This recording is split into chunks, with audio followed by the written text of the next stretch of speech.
Hey, Hey girl. what are you doing? Well, I am currently sitting here with a cup of hot water. It's not even coffee because I lost my voice, this last weekend. So I'm trying to like make it better so I can actually talk, like have a voice and it not be so, ugh. Oh, well, I just want to tell you thank you so much for just saying yes to be a part of Yeah. Unscripted. I have tried to figure out what Unscripted actually is. It is a passion and a desire that I have no idea where it's going. I'm Yeah. just saying yes.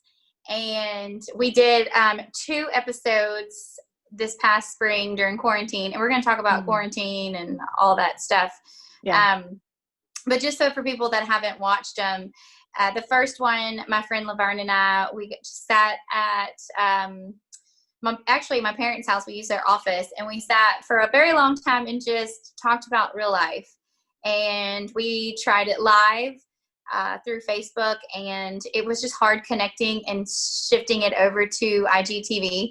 So For then the sure. second one we did live on IGTV and Facebook, but then we lost like it was a mess. So we lost Yeah. the actual footage of that one.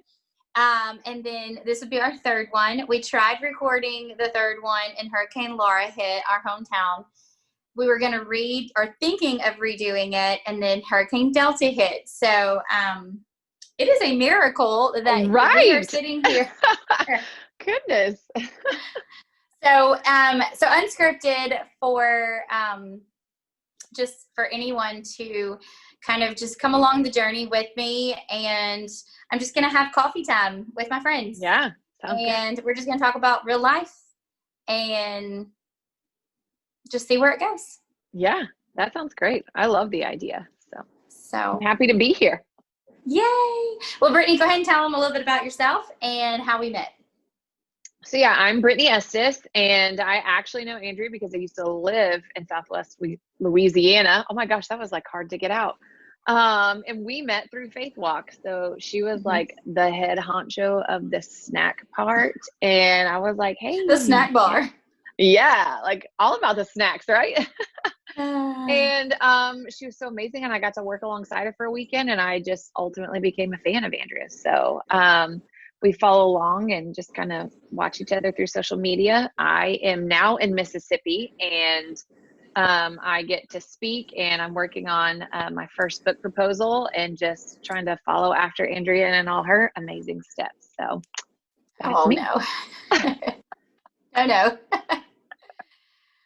Oh, well, let's just have some talk about For sure. the last 7 months. Has it been How have seven you been? months?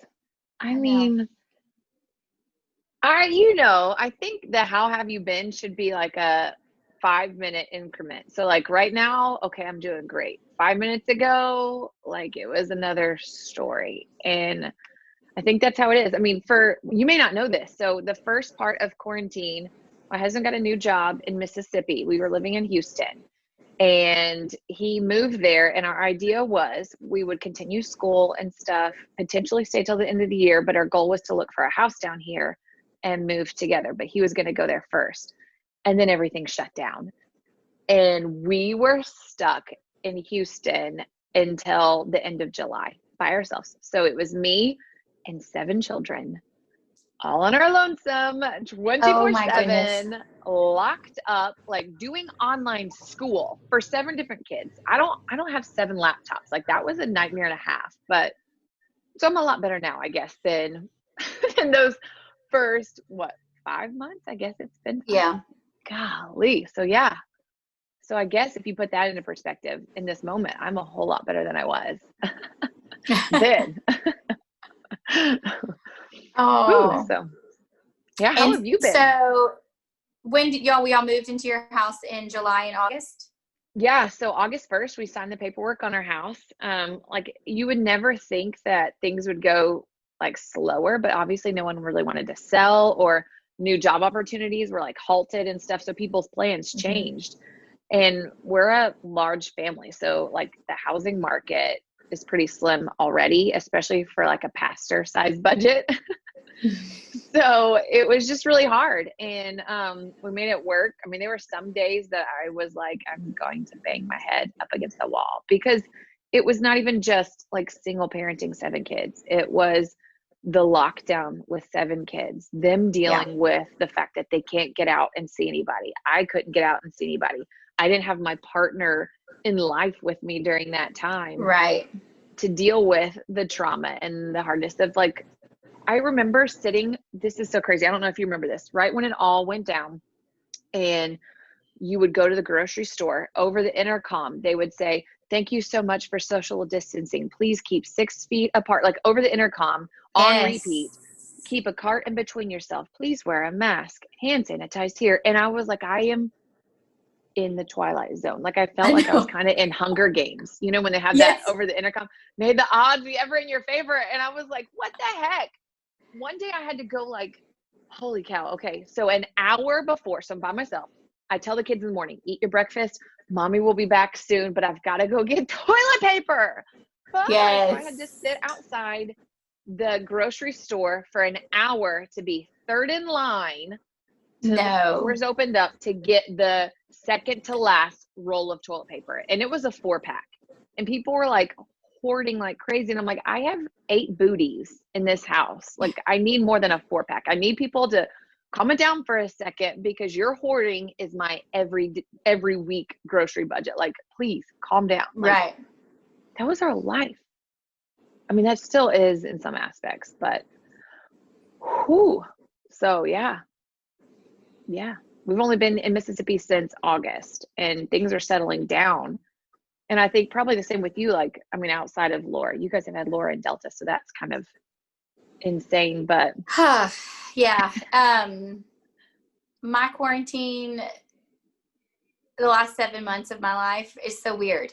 I'm normally a teacher every month out of the year except 2, July and August. I mean, June and July. We usually go back like early August. I've been home for 7 months. Like, it's just insane. Some of the like real hard the real hard things were like learning the new normal schedule. I have 1 child. I can't imagine having 7. I have 1.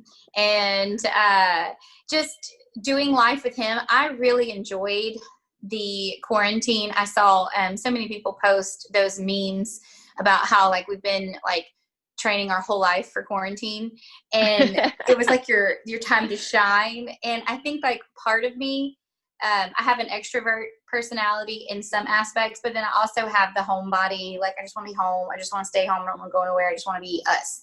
So it was kind of fun for me to just be home and not have the pressure or the, you know, like we have to go to town. We have to go and do this. We have to go and be a part of all these parties and all these like kid parties, or, you know, like, cause we don't go to parties, but you know what I mean? Like just being involved in so many things because my schedule was always so busy.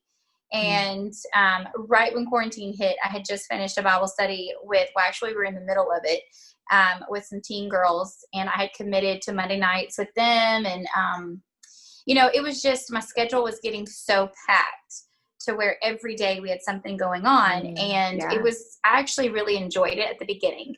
But then the anxiety, it was like this, I was good for a day, and then the next day I was in a rabbit hole somewhere. And then the anxiety would just like build and build and build. And it was like a yo-yo. And then over the summer, in the middle of all of this, that's when God really put on my heart to put on that Pain to Purpose Summit.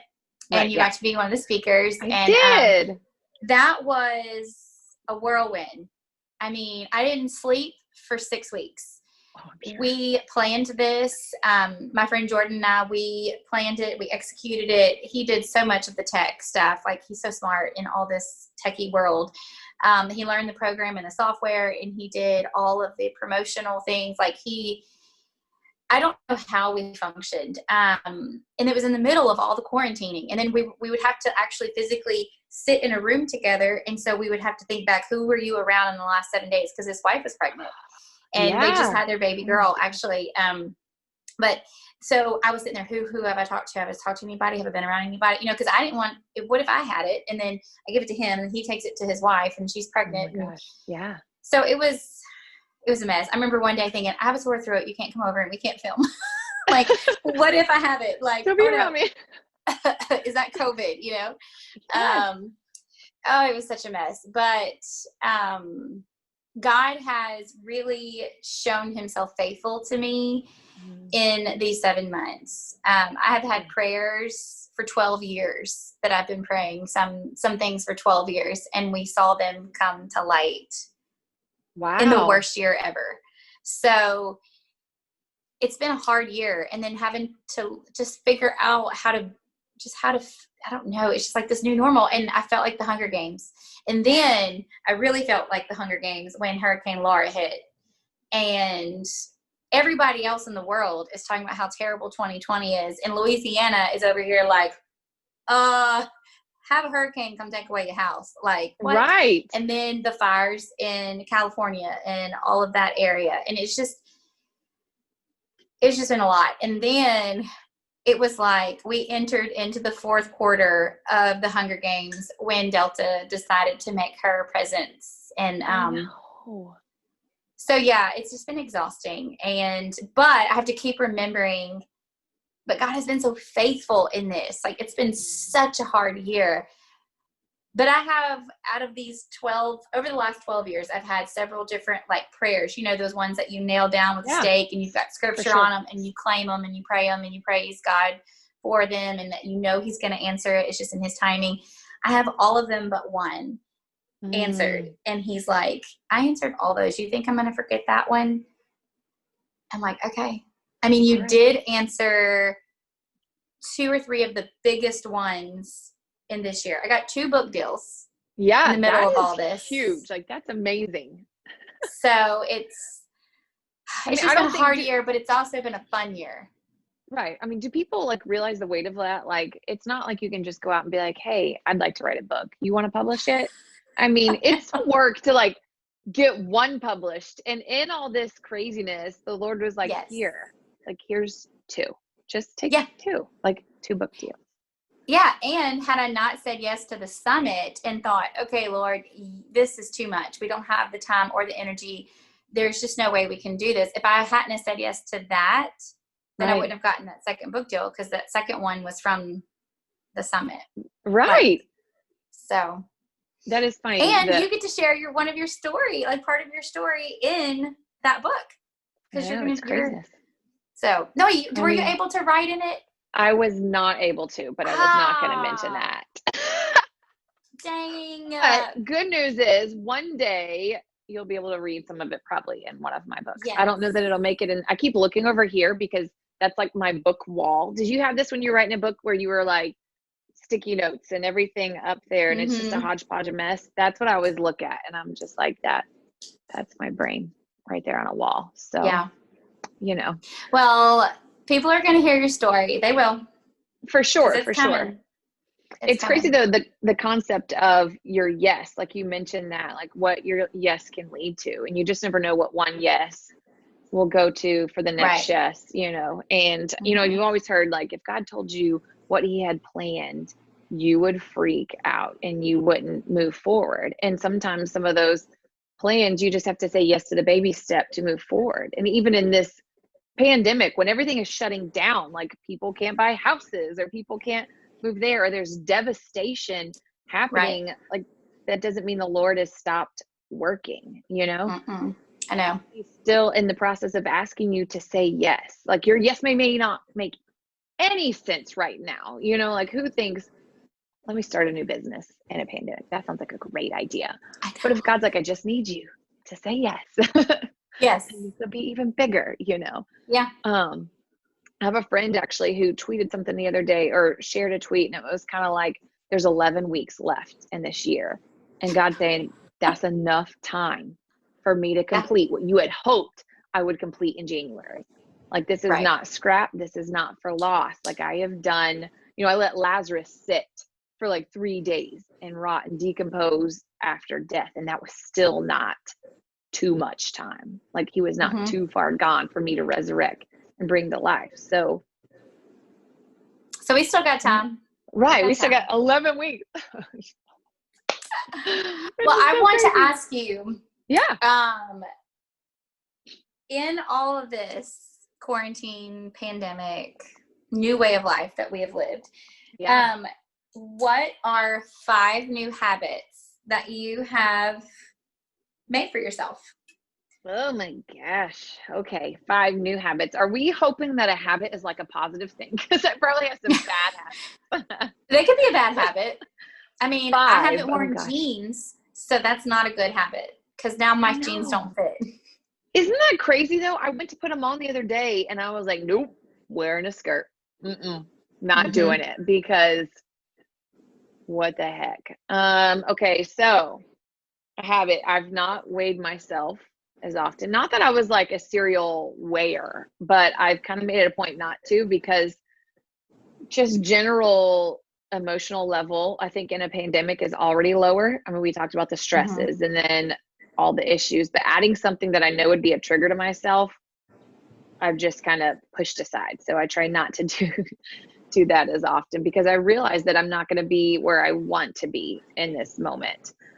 Which pegs on to number 2. I make sure I get out and move my body. I like the way you said it the other day when we were talking, joyful movement, right? Isn't that what you said? Oh my gosh, I love that. I think I'm going to adopt that, because in theory, that's what I do. Like when I go out and run and stuff, it's to really help my emotional and mental well-being. And obviously it's helping you physically because you're moving your body. But when I come back, I'm such a different person. So escaping it all. So joyful movement. I've made that a point to do some joyful movement. Good. Let's see what else. Oh, I don't wash my hair as often. Yes. I know, me neither. Because why? Whatever. Dry shampoo. We can do this. Ponytails are life. I mean, all of those things. We don't eat out or do fast food as much now. I know. Which, I mean, is positive on the budget, but negative because I'm cooking every night. Do you like cooking? I think we talked about this. You like? Okay. In my professional job as a teacher, I teach baking arts, nutrition and food sometimes, depending on the numbers. So I'm always in the kitchen. So when I get home, it's like the last thing I want to do is because I've been in the kitchen all day. But I do try and cook a couple of days a week. We do live next door, actually across the street from my in-laws, and they are gourmet chefs. And so I literally plan in our week. Well, we'll probably just go to Mimi's a couple of times. So I'll just cook this and this, During quarantine, though, it like forced me to cook all the time. And I kind of got I like to try new recipes. And I went through the whole spring trying new recipes and trying new things. And I really enjoyed it. And then the hurricane hit. And then it's like I went back to this. My husband coined the Laura special is a turkey sandwich with Fritos on top, and then you put the bread on and you eat it. And it's the best sandwich you've ever had in your life. And it's the Laura special. But that's outside of Laura. Like I actually like that. I put chips on my sandwich anyway. So I mean, we can call it Laura special. I've never eaten that many sandwiches. We ate for sure. Lunch, snack, and dinner all the time. So I lost the cooking desire, and I'm trying to get back into it because now that we're home and we have electricity and everything back. So, yeah. Right. Which is nice. I mean, back home after the second hurricane. Yeah. I think that's a thing that I've adopted was more of a grace mentality. Like some days are going to be amazing. Like you talked about, there was great moments of I want to do, I can, this is awesome. And then the next thing you're like, all right, this is the Laura special for the 20th day in a row. You know what I mean? Like, but I've got to be okay with that's where it is. And I think that's been adopted a lot in my daily life. Let's just live with a lot of grace. Ooh, and journaling, writing it all down, whether it's positive, negative, dumb, the color purple, whatever it may be, I've just got to write it all and get it out. That's good. That's good. I think that so many of us we've been pressed almost in other areas of our life to kind of hold it together, and that we need an outlet or a way to kind of release that. A habit that I've made would be to try and go and sit outside on my back porch and listen to praise and worship music and just kind of just be in a moment. I don't do it every day. I probably maybe do it maybe 2 or 3 times a week, if that. Maybe I'm lucky if it's, I get 2 days out of the week. But I try to find that time to where normally it'd be during nap time. Now that my little one's back at school and our school isn't open yet, but by the time this airs, we might be back in school. That nap time was always the little bit of time that I had to myself where I could go and do that. But it's forced me to grow with the Lord and not have, we have church, it's online. Mm-hmm. Churches are opening back. Children's ministries and all that starting to pick back up. So it'll be normal, ish, I guess you could say. But it's forced me to not rely on my pastor to feed me every week. Oh, for sure. For sure. Like I've had to, I have to make myself look up other things and be in tune to know that I am not going to grow just by watching the sermon on Sunday.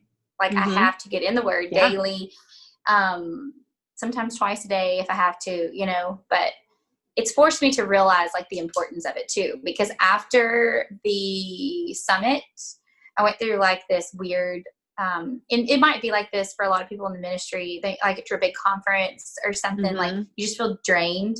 Oh, for sure. Yeah. I felt disconnected. It was just like, I had nothing. But it was a good couple, like 2 or 3 weeks where I was just like, well, like, I didn't even want to like open the Bible, or I didn't even want to watch the church sermon. I was just like, I'm just tired. Like, well, that was a lot. I just need a moment, but, so it's forced me to realize the importance of that and, how much I miss corporate worship and corporate community, like in a church setting. Right. Just the gathering. I miss it so much. Mm-hmm. Yeah. Oh yeah. Oh yeah. I mean, in the same aspect that you're talking about, like it's forced you to like actually take ownership of your faith and growing in that. Yes. Outside of that, like the growth part, like I don't understand survival even in that, like tapping into, okay, this is a hard moment. I need his word to sustain me, and I think you and I both know that when you open the word and you read scripture, that it just kind of comes to life. Like the Lord just kind of meets you and points something out to you. Like it's not just a one-way relationship, but I can't imagine just going day through day, not having that lifeline, because literally it has been a lifeline in this season. In a season when we don't have that community, we don't have those people. I mean, that's something that I think we took for granted, is the fact that we could meet people in passing. And I could know about your life, Andrea, because I'd see you at church and we'd chat and we'd laugh and blah, blah, blah, and we could catch up next week. But now we're completely isolated and we don't have people, like that's been hard. That's been, how do you prioritize and make that a thing, Yeah. And and I know that some people, like my personality, Brian always, when we're at church or wherever, he's always like, where's my wife?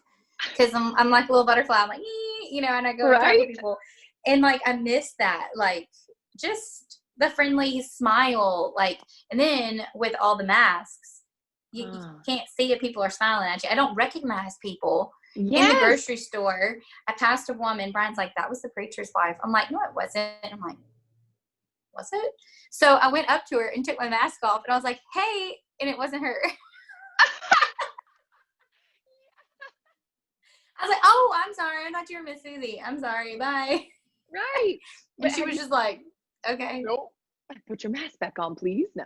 Have you done that when you're walking in the parking lot and you see people and you just smile? Like your natural reaction is just to smile at them, and then you pass them, you're like, they didn't even know I did that. Like it was for not. Like your eyes may have gotten a little bigger, but they're not going to know like this half. Like, thanks for that.